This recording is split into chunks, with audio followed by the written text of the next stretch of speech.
Hello and welcome to Raw Chatter. I am your host speaking, Vicky Midwood, health coach and specialist in all things body, mind, and soul.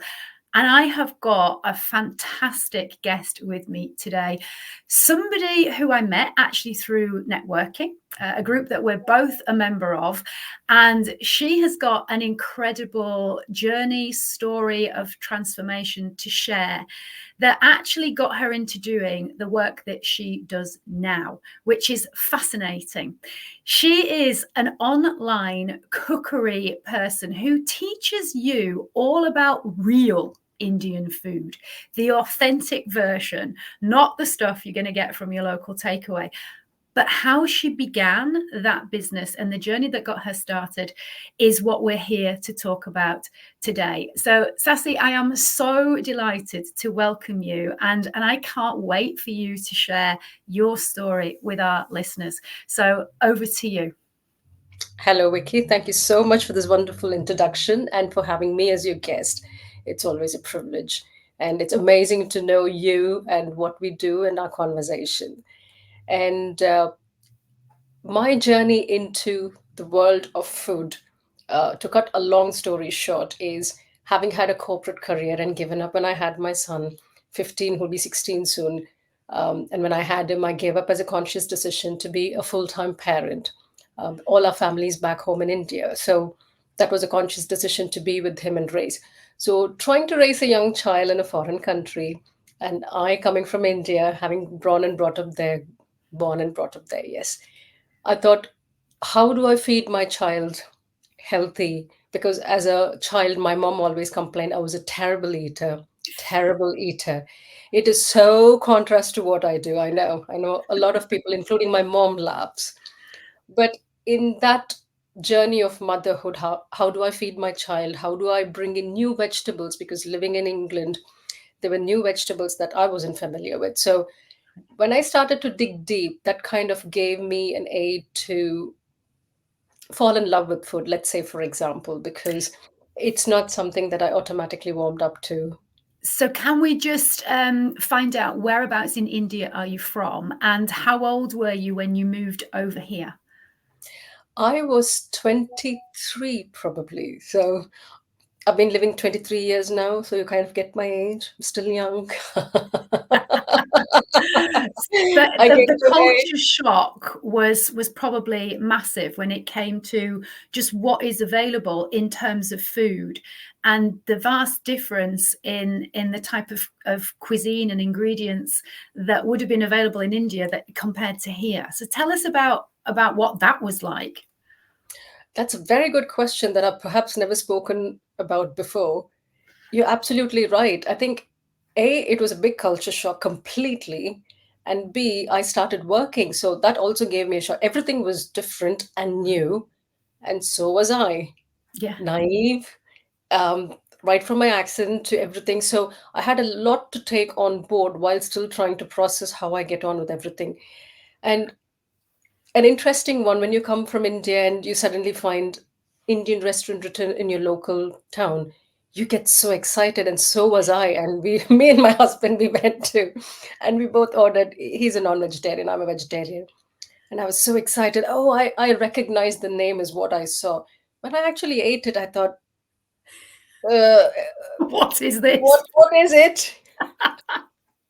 I mean, I'm not putting down anybody, but that was a biggest awakening call for me straight away. Was like, yes, that's when I had to go backtracking.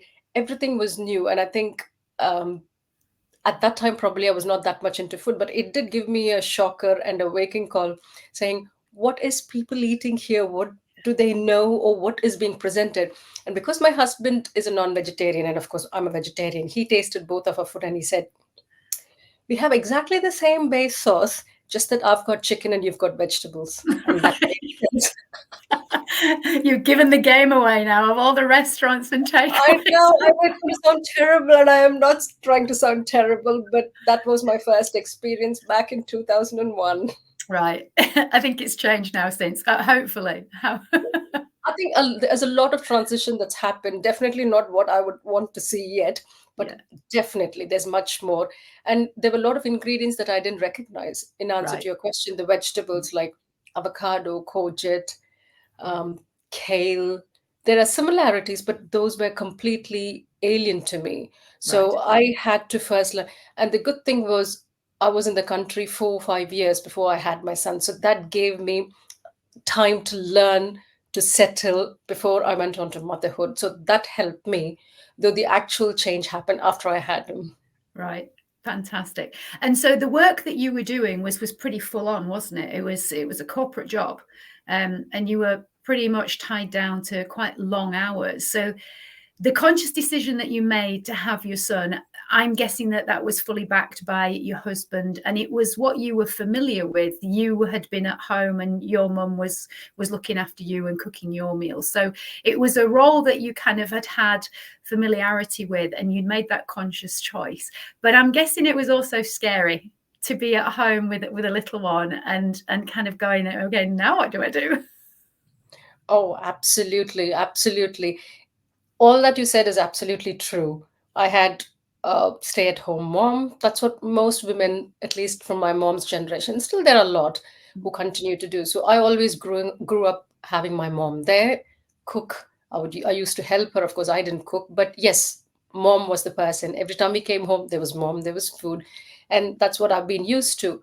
But to break the chain, I went into work and I became a bread earner at a very young age. Too, I have got two twin brothers. But that was an amazing thing for my parents to see, for me to take the leap, and I came here. And when I had my son, it was a conscious decision that me and my husband, we spoke and agreed. Of course, having two full on people working, and I literally lived at work. And we used to joke when I was to work. My husband would say, "Can I have your appointment, ma'am?" Well, now I use that card for him. Can I have an appointment, sir? Yeah, the tables have turned. Tables have turned. Yeah, so I knew straight away when I had my son, I wouldn't do justice either to my job or to him. And having a stressful job, it kind of negates everything. Yeah, it So does. yes, I gave up, and it was a conscious decision. And I personally think today, looking back, as much as it was the hardest, it's one of the best decisions of my life. And nobody could have done what I could do with my son. And I had the opportunity to see him grow, see him evolve, be part of his journey, not to say, oh, I wish I had. I've got absolutely no regrets whatsoever. But equally, it's been challenging is an understatement on the other hand. Yeah. Having had a financial independence to being independent, I mean, life is never the same. Life is, the curves are always up and down, and there's very little brief. I think my life has always been like that. So, in that ongoing journey and quest is where I found the love for food as well. So tell us about that then, because you it really was a proper challenge and a quest, wasn't it? Absolutely, absolutely. I mean, as I said, life is never easy or straightforward, but in an aid to feed my family and my son, um, I started digging deep into food, and I was cooking only vegetarian Right. decades ago. My child eats non-vegetarian, so is my husband. So when we went to friends, they would always cook meat or chicken, and they would give me a portion, saying, "Oh, this is for Hari, this is for Arya." And one day, this was probably when my son was 2.5 years. We went to a restaurant as a family, and we came home. My son and my husband fell sick, and that was due to the food they had eaten in the restaurant. And that got me thinking, perhaps if I cooked at home, I didn't need to eat it. Maybe things can change, things can improve, because you don't have to wait for somebody to cook for you like a friend or go to a restaurant. Yeah. So that kind of gave me a thought for me to actually try meat. And as everything goes, people always have an opinion. Friends were like, you can't do this, you if this happens, chicken if it's undercooked is food poisonous, lamb is cooked like this way. So that kind of put me off for 6 months, and I was so nervous because at that time I didn't have the confidence. But then one day I thought, let me give it a try. And as I say, I'm a destiny child. I'll touch on that later. And my husband used to cook prawn at one stage when he could. And he was on a call that weekend. And this goes back easily 14 years ago, 13, 14 years ago. And he was making the prawn curry. He had asked his mom how to make it. And halfway through, he just left because he was on a call and he had forgotten about it. So, so I was like, what do I do now? So, with whatever little information I had and I knew, I kind of put things together. And he came back and he looked at me, oh, I'd forgotten. I said, I've done my best. I can't say what it is. I've got absolutely. He said, how did you do it? It's absolutely delicious. And that was like, oh, really? Guess what happened? I started cooking and he said, over to you, Sashi. Everything is yours. Wow. Oh, wow. But isn't that sometimes the best way? Instead of overthinking it and getting bogged down with the research, just being thrown in at the deep end and you having to take over, just broke through that barrier that had been holding you back. Because when you have no choice, 100%. sometimes that is the thing that we just need to actually push us and go, do you know what? It wasn't as hard as I thought. And now I can run with it. Brilliant. Absolutely. I couldn't agree more. And every stage of my life where I've actually shifted is precisely on the deep end. But Mm. that also gave me the courage thinking, right, so it's not as bad as I thought. It was exactly my takeaway. And then I started cooking, trying out new recipes and daring to go with chicken and everything. You just hit the nail on the head there. And I Mm. really thought, wow, it's not as bad as I thought. And people will always have an opinion. Next time when somebody says something, I'm going to listen. If I want to do, I'm going to go ahead and do. So that was a learning as well. And then Fantastic. and then since then I've been cooking. And then part of that has been friends who knew I was a vegetarian. Then I started cooking. They all joke about saying, I can't believe you cook meat and non-veg without tasting it. I said, it's an instinct. And also, my guess is that it's practice as well, because you will have had no doubt recipes and thank goodness for moms for keeping their recipes and again, well, how do I do this? But the genuine fear as a vegetarian of getting it wrong when it comes to working with something that you're just not familiar with, I think it might be difficult for people who have never done that, who are vegetarian, who've never ever done that. They probably get it. But for somebody who isn't a vegetarian, who just takes meat eating and seafood as just the norm, it's quite difficult for them to understand that suddenly everybody's now a cook, aren't they? They're all telling you what you should do, what you shouldn't do. And the more you hear these shoulds and shouldn'ts, the more you feel scared to even have a go. But the very fact that you've got that amazing intuition around food, did that give you a clue that this was what you were meant to be doing? Not at the time when I actually felt that. The realization of me thinking, oh, it's going to be difficult wasn't actually difficult. It was just people. So that was a revelation in itself. And I'm like a fish to water. It takes me a little time, but once I found something, I just go for it and I don't look back. But the actual purpose came through when I was just Googling something and I thought I wanted to learn some new skill. I love experimenting. I love learning new food. And Honesty Cookery School just came about. And at that time, it wasn't as popular as it is today. And I looked at the Google review thinking there was one or two. Am I sure? Should I book it? Is it a spam? I thought, okay, let me give it a try. And I booked myself the bread course and I went to learn. I was so happy and excited. I literally felt like a child learning a new skill to make bread and this big basket of bread I had. And I was walking out of the school and I got stopped by the teacher who taught the lesson. And she said, oh, Sashi, can I just quickly grab you for a minute? I was like, yeah, yeah, yeah. I'm still a child with a bread of basket who's feeling like a child in a sweet shop. That's how I literally felt. And she said, just have a think about, I would like you to come back and teach Indian food at my school. And I Amazing. just stood there looking at her going, I was shocked. Yeah, I literally was shocked because I had no idea, no clue where that came from or what I was hearing. And I amazing. drove home just thinking about it. I was no more a child. Something has just gone going. I started thinking, I was like, what did I talk? What did she know about me? Because I'm just a home cook.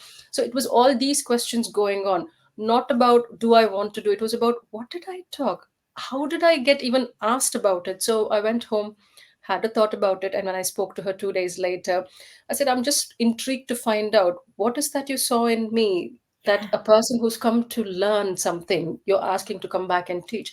And she said, it's just exactly what you spoke during lunchtime. The way you came across is exactly what our ethos was. Now, I had no idea what I had spoken. Wow. So I'm just going to pause it there for a moment, because I think that's such a powerful takeaway for people listening. You just don't know who is watching and who is listening to what you were saying. And you were just being you. The real Absolutely. version of Sasi, no airs, no graces, just on a lunch break, having a general conversation. And yet somebody saw something in you that you hadn't necessarily even recognized was in there, and then offered you that amazing opportunity. And so for people who are watching and listening, you just never know when opportunities will present themselves. And the key is to do what you did and take that opportunity and run with it. So tell us more about what happened. Thank you so much, Vicky. Yes, so I was more interested in finding out what did I speak to, what did I speak about that she blindly trusted me, because that was another shocker, was a stranger then who knew nothing about me is offering me this big job that I had never thought about. So, and she said to me, as you rightly said, I think you're so in tune with me and what happened. She said, you were just you. You were talking about what you do for your family, and people asked you, did I cook chicken tikka masala and butter chicken? And I still laugh about it. Because that's what we associate. You must, I bet Yeah. you just groan when people ask you that question. Oh, great. UK people, do you cook chicken I, tikka masala? I joke in networking meetings, the circle that I know, saying next time I'm going to write in beyond butter chicken, beyond chicken tikka masala will be my banner. There is more. Oh, I've been asked that Brilliant. question, God knows how many times. Anyway, that was the question I was asked, and I said, no, I come from the south, so I just gave them a brief and what I cook at home and what I feed my child and my husband and where I come from. And she beautifully said that is the ethos of the school, is all our tutors are from that walks of life. We are not Michelin star, and we don't want the restaurant food. We want the real food, what you've grown up with, what you've eaten, and what you feed your family. And that's what, and I thought, wow, that was so in line with the ethos of what I am, what I do, and I follow. And it was shocking. It was nerve wracking because that is something, an unexplored territory. But I thought, let's give it a try. That's all, And because I didn't know what to, because I was all over the place thinking, how am I going to do this? I'm a home cook. I've never taught before. What do I do? What is right? What is wrong?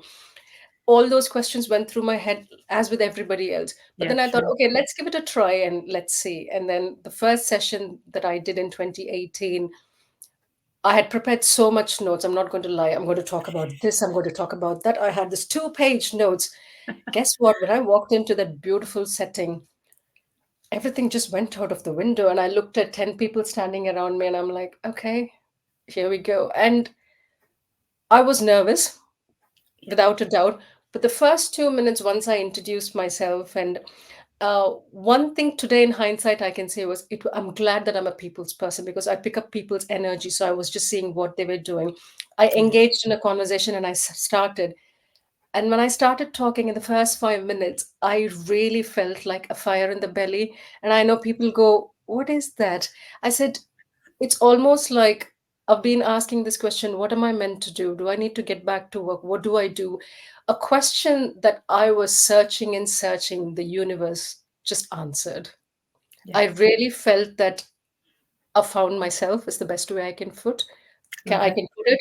And then I found that as my purpose and calling. So a question that I kept asking, what do I do? What is my next path? What should I be? I felt that was answered then. And I knew teaching and food was a pivotal part of my journey. And I just love that so much, because as you're talking about it now, your whole being, your whole face is lighting up. And that just goes to show that the power of this stuff. And you explained it beautifully. It was a fire in your belly. It was a feeling. It wasn't, some words that were kind of presented to you. It was this feeling, this kind of inner knowing of, this is it. This is what I want to be doing. This feels good. And I think for a lot of people listening, there's a fear that, dare I follow that? Is that is that the thing? Is that what's letting me know? And the answer is just go for it. Just go for it and keep feeling that feeling, isn't it? And so you did your Absolutely. first session and Yes. everybody loved it. So tell us then what happened. Yeah, I loved it, and I felt like I surprised myself, and that is why I said I was a destiny child. Many people know what they want to do, they chase it. I didn't know what I want to do. Destiny found me, but I gave it a shot, and I always say to my son or my friends, I said I had a choice not to do it. If I Mm-hmm. didn't do, opportunities knock at many people's doors. Yeah. Whether Yeah. you take it or not is completely your choice. I'm glad I did, and there's been no looking back since. So I continue to build on that, and the journey continued. And then came lockdown because I was teaching then, and then I didn't know what else to do, how to move forward, and I only taught in person then. Right. Um, and lockdown happened, and we were all indoors. What do we do? Again, I'm a destiny child. I think my energies were changing, and what you seek is also seeking you is a very apt saying in my case here. And during I practice yoga, I go for my yoga classes. I'm quite a dedicated person in that, and that's my me time, my zen time. So is my cooking. When I go into the kitchen, no matter what mood I am in, I'm completely with it. So during lockdown, one of my fellow yogi asked me if I could do an online class for a charity to help a charity. Right. And I said, I'm all for charity, but I'd never taught online. Now that was my concern. And she said, "You'll be fine, Sashi." And I always thought everybody else is fine except me. But everybody thinks that. There isn't a person listening who hasn't thought that thought. It's human, Yeah, isn't it? It's really yeah. normal. It's the unknown that is scary. I said, okay, that's Exactly. fine. And then I did my first online charity session. Boy, that was another revelation of the universe saying, you found something else. And I really loved it. And I thought, right, I've seen something that I'd never seen before. Thank you to Fiona who introduced me to that, who asked me to do the charity session. That was a success. And I did a second one as well. And that's when the seed of Sashi Samil, my business, was born.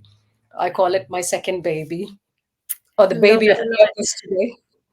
So your business is just say the business name again. We'll put the links and stuff in the show notes and in the description if you're on YouTube. But just what's the name of the business again? It's called Sashi Samil. Sashi, my name, Sasi. Yeah. Samil means in the South Indian language of Tamil means cooking. So it's called Sashi's Cooking. Love it. Fantastic. And so this is how your incredible business was born, just through circumstances, but crucially through you saying yes to every opportunity, regardless of the fear, regardless of the thoughts, but just having that courage to take the leap and just go, do you know what? Don't know what's going to happen, but just going to do it anyway. Brilliant. Absolutely love Absolutely. it. Yeah. Absolutely. I mean, I started a business, I got the name and all those things. What do I know about business? Nothing. How do I take it forward? I don't know. What am I going to do it? I'm going to do something. I'm going to be teaching. How, what, when, why? I had absolutely no answers. And again, when the student is ready, the teacher appears. Yeah, I absolutely love that. And what I also want to ask you about is the fact that you do yoga, you're a practicing yogi. And I think, do you want to tell people a little bit more for people who don't necessarily understand? A lot of people just think, oh, yoga, it's that stretching thing, isn't it? Or it's something to do with breathing, right? And they have this kind, it's a bit like Indian food. It's chicken tikka Very true. masala. We kind of go very sort of global and basic Yeah, with it. yeah, But yeah. tell us a little bit more about the yoga that you practice and how you find that that is helpful for you just in a daily kind of lifestyle point of view. Okay, I'm going to just slightly elaborate that because I know it's just easy to say I practice yoga, but there's a little history behind it so people kind of get the context. I'm a Iyengar yoga yogi. So I go for the Iyengar format. There's different formats of yoga. And before I joined yoga in 2018 or 19, I used to be a really fit person. I was into body balance, body pump, all those things. And then with time, I had injuries and stress.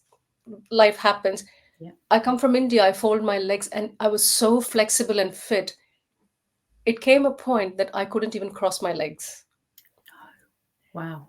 That was one of the lowest points of my life. And I felt I was completely broken from inside. I'd lost my upper body strength. I was doing like 20 kilos. I was squatting. I was quite a fit person, and I took pride because I'm very disciplined in that aspect. Now, Right. for a person to be like that and suddenly find that even you're struggling to even sit down was a big something that I found it very, I was like in denial. I was tearful and upset. And then when I went to my physiotherapist, she said, I think you need to stop everything and consider yoga Right. for your strength and stability. Now, there are different formats of yoga, and for what I needed the alignment, strength, and stability. So I went to my teacher, Maria Bird. She's brilliant. She practices Iyengar yoga. That's what she teaches. And I really found one other thing that I was looking for. How do I get back and things? And we all have an imprint of how we were before Yeah. Yeah. that keeps coming. Oh, I could fold easily. I could do this easily. Everything is a struggle now. But when I went and joined, I think it fitted my need at that time. It Right. still fits. So I slowly built on, and something that I couldn't even, let's say, fold. Today I'm back to sitting and sitting on the floor, folding my legs and doing a little bit of inversion, which I'd never dreamt of. But I really want to thank my teacher for that, because she kind of gauged me and knew. She also pushed me, because sometimes finding the format is good. And yoga is just not about the stretches. Stretches is key, but finding the right format of yoga that suits you and what you're looking for is very key, is what I have learned. And since then, I've Absolutely. been practicing and building my strength. Of course, I'm not going to be able to do what I did in my 20s and 30s, but I'm still, I feel I'm happier, calmer, I'm in myself. And knowing the stretches, when I get the aches and pains, it helps me release it or manage it. So, Brilliant. so that is what I continue, and I call it my me time. And that's such an important thing because, as you say, as you're a mom, you're a wife, you're a business owner, and there's a lot of pressure and there's a lot of stress, and it's very easy to put yourself way down on the list in terms of who is the most important thing. And for you, you recognize that you actually need this for yourself, both mentally and physically, don't you? 100%, 100%. And I think when I did a talk, I said I was like this before I actually made my transition journey. I call like the driftwood in the ocean. That's how pretty much my life has been until the last 2, 3 years. I literally was a driftwood in the ocean, drifting along every possible way. The wind blew, this blew. No idea where I was heading, what I was meant to do, because I was a people pleaser. Right. And that's a very familiar story for so many females, isn't it? Absolutely. And especially the culture that I've come from and what I've had or what I've grown up with. I had burnout. It Right. affected Right. my mental health as well. And literally from that to consciously waking up one day and saying, I'm not going to be this anymore. It was tough.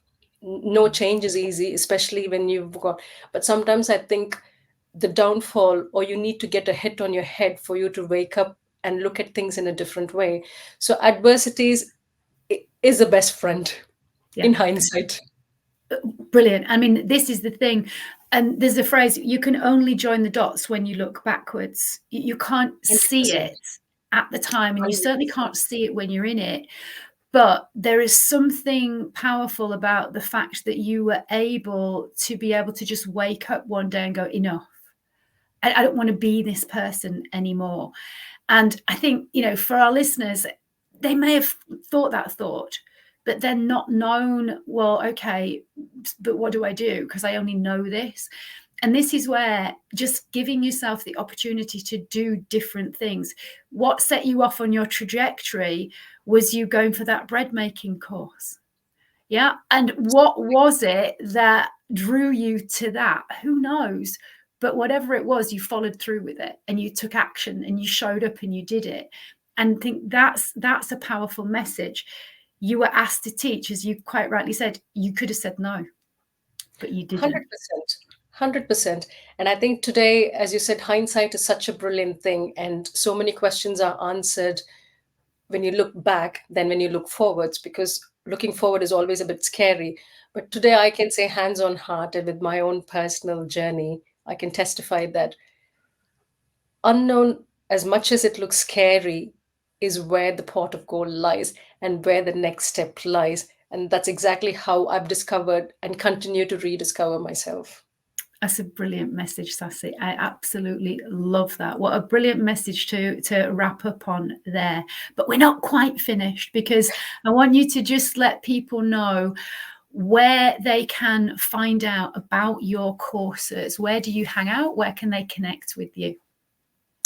I'm on LinkedIn and it's called Sasi Krishnan, which is my name. On Instagram and Facebook, it's called Sashi Samil, my business page. And you can connect on there. I haven't got a website yet. So if you've got any questions, anything that you want to ask me, please feel free to message me. And there will be some courses that will be coming up shortly for April and May. If you want to learn actual Indian food, not chicken tikka masala or butter chicken, you're welcome. I would love The to real see thing. the real food. And I share family recipes. And one of the ethos is, if I don't cook for family and friends, I don't teach you. So come along and have fun and learn something new. I absolutely love that. And I've got one last question, because I couldn't talk about food without having, and especially somebody who teaches cooking. What do you love to cook? What's your favorite dish? There's two, because I'm a vegetarian. I've got to say one for myself as well. Yeah. Uh, I'll start with the family favorite, which is a chicken biryani. My husband and son, they are absolute business, God, biryani favorites. And Yeah. in India, biryani is also called, it's an emotion, just not food. So that's how much they love. So I love to cook chicken biryani any day for them. And for me, my comfort food or favorite food is called what I call puliodre. It is tamarind rice, and there's so much of my memories that is tangled with it, so it's quite close to my heart. So that's for me. So those two dishes. Fantastic. Well, they both sound incredible. So there you go, folks. Some powerful messages in your story, Sasi. And I feel very, very privileged to be somebody that you have shared it with. And I really hope that those of you listening have taken away some powerful messages too. You never know what's around the corner. So follow your instincts. Try not to be swayed by what other people tell you, and just have the guts to go for it when an opportunity presents itself. Thank you so much. And just remember, folks, we only have one life and one body, as far as we know. Look after it, because it is looking after you. Until next time, take care of yourselves. Goodbye.